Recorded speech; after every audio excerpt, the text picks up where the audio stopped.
vacation, I went to San Andres in the end of September of last year.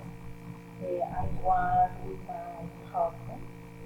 The ocean very covered and they are in the ground.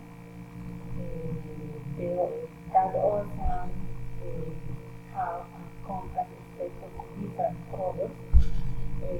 There are many aquatic distractions to enjoy and have a good holiday. The climate in San Andres is good one, it's sunny, it's very hot, but there isn't anything like the Pacific coastal zone. It is very recommended that the people use sunscreen and protector. It's important too. The people get hydrated, drink enough of water. It's a very nice for rest and enjoy of the sea.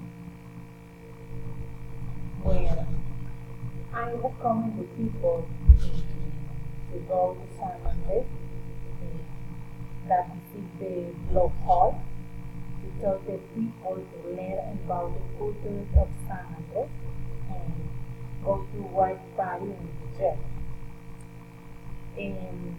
The people should down to big trash on the beach, expose yourself and for a long time very soon because the sun is very hard. According to my experience, is the best place to spend holidays with the beach and sea.